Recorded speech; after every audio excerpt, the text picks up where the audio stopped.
My name is Ivo Blom. I'm working at University of Amsterdam in the department of Comparative Arts and Media Studies. I'm collaborating with Van Gogh Museum for a course on cross-media exhibitions, and that's why I was so much interested in this exhibition, but also in the joint venture of Lifelike, so Foam, I, and Van Gogh Museum. I'm lecturing on naturalism and cinema today at the symposium.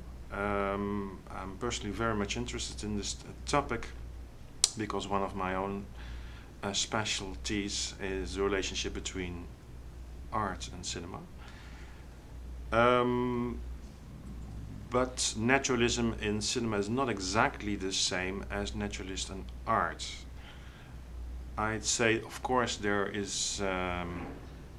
You could compare the two on the level of plot structure, on themes. So, if you think about topics like low life, the misery of farmers, fishermen, workers, the depiction of topics like riots, strikers, etc. That's all there, and of course that's not only in painting there in exhibition, but that's there also in cinema too. But when I researched this topic, I also found out that quite a few film scholars, film historians have a broader view of naturalism in film, and they also apply this to topics like setting, in particular the evaluation of the countryside. For instance, in French film of the early 1920s, say La Terre by André Antoine, of which you can also see clips in the exhibition, Illusions of Reality. Another level is that of acting. You can see that very well in the clips shown in the exhibition. There are clips from a 19-teens film, Germinal by Pathé, where you see a kind of grand gesture style. And right in the 19-teens, there is a shift towards a more naturalist way of acting, which you can see in the 1920s version of La Terre by André Antoine. So a much more restrained way of acting. And that happens exactly in this period of the 19-teens and 1920s. And finally, a topic which I find very interesting in cinema, and I don't know if it's so strong in the exhibition, but we might be able to talk about that at the symposium, is determinism, which is very strong in the literary naturalism of Émile Zola, who is more or less the father or grandfather of naturalism, and I'd say for this event too. But we can also see that very strongly in, for instance, French sound cinema of the 1930s, say the films by Jean Renoir, for instance, his film La Bête Humaine, which, by the way, is also an adaptation of a Zola novel. I hope we can have a very good discussion about this today, and thank you very much. In order to establish what naturalism in cinema is, you first need to establish, of course, what naturalism then is in general. My impression from the exhibition was that it was about a documentary-like style, but not about documentary in itself. We still stay in the realm of fiction. Most paintings have then one or more human figures as the central object, but they are set in a certain location, and otherwise we would have dealt with different genres like landscape or still life. So we have a kind of anthropomorphic imaginary. So even the deities in the paintings are presented as humans. In general, you could say that naturalism seems a bit of a subcategory of realism, but that is if we're talking about realism and naturalism with, let's say, small n and small r.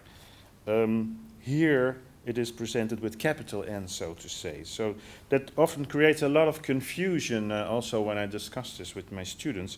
And particularly if you go beyond the historically defined currents in painting, that is the realism of, say, Courbet in the mid-19th century, or the naturalism from the 1880s, 1890s. In addition, naturalism in painting seems to deal with a certain narrative.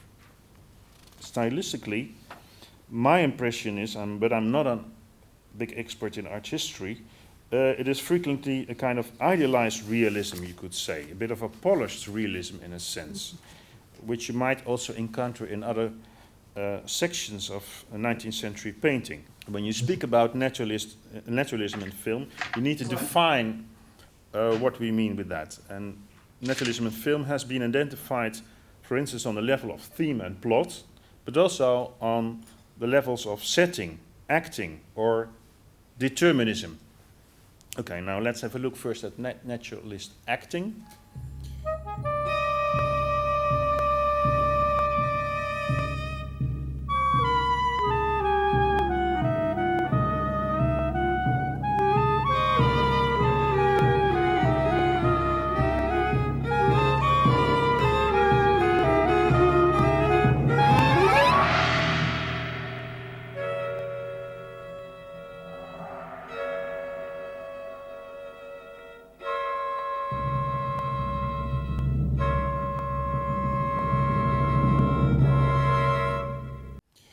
The American film historians Ben Bruce and Leah Jacobs have indicated in their study Theatre to Cinema that there's a kind of notable shift in acting in the 19 teens.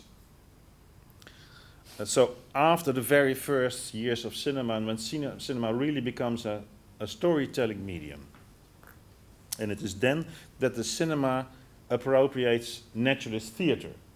Not only the French one from Antoine, but in particular the Scandinavian theatre.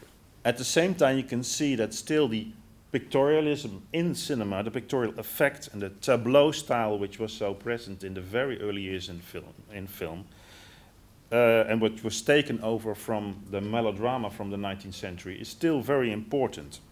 So naturalism is then seems to equal acting au naturel, so to say. When Raymond van der Boogaard asked about the disappearance of naturalist painting, you might say, well, it did not disappear, it transformed itself in a new medium, which was cinema.